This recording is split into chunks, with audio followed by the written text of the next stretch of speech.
gün sizə bir telefon açdım. Dedim, doktor, siz bilirsiniz də, gələcəksiniz də inşallah. Dedi ki, bəli, gələcəm. Bir mənim xəstəm var.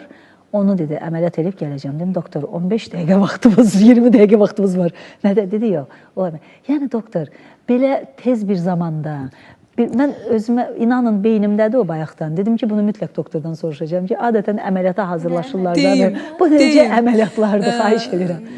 Burada kadr arxasında mənim əzizlərim də oturub orada. Bugün ilk dəfədir ki, mən səhər saat 8-də bizim dəyərlimiz Rədə xanımın, belə deyim, gözəllik mərkəzinə müraciət eləməmişəm. Çünki hər 7-dən hamımız oradayıq. Hamımız 7-dən oradayıq.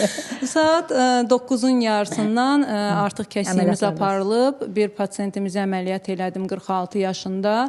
Onkomarkörü yüksəkdir, yumurtalıq xərçəngin göstəricisi. Hər iki yumurtalıqda kista, uşağın çox düyünlü mioması. Dərhal qəbullar başladı və kiçik 2 əməliyyatım var idi. Biz ona deyirik gisteroskopiyalar. Bunlar əməliyyat sayılır, amma kiçik müddətdə davam edən.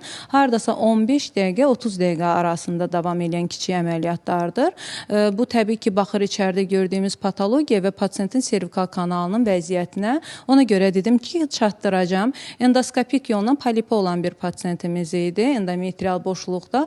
Endoskopik yolla daxil olduq. Biz o polipi götürdük və onu da problemdən azad eləmiş olduq. Və biraz da yaralı yerimiz odur ki, çox təəssüf olsun ki, polipə görə, submukoz miomalara görə dərhal uşaqlıq çıxartmaq qadınlarımıza təklif olunur, xüsusən cavan qızlarımıza. Bunu bir daha sirkulyar belə qayıdaq, onu da deyim ki, o da sonradan piylənməni verir və başqa orqanların patologiyalarını yarada bilir. Bəzən qızlarımız gəlir 30-35 yaşında qayıdır, deyir ki, doktor, polip deyə elə çıxardaq, bir də deyirlər, qonşum deyir, bir də əmələ gələr, bir də əmələ gələr. Baxın, mən bir söz deyim ki, bəzən o cavan qızlarımıza uşaqlığı çıxardandan sonra uşaqlıq yolu güdülündə poliplər əmələ gəlir. Buna deyirlər ruslar krik matki, yəni haykırır ki, sən vaxtından tez niyə uşaqlığı çıxartdın? Və dönə-dönə o poliplər üçün yenə də gəlir. Onda da əsas qlobal belə sualları biz hardan əmələ gəlir?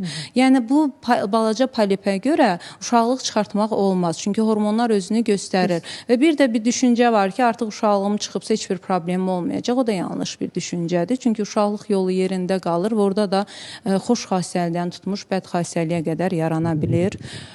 Mən çox danışdım. Bax, bunu istəyirdim deyəsiz və...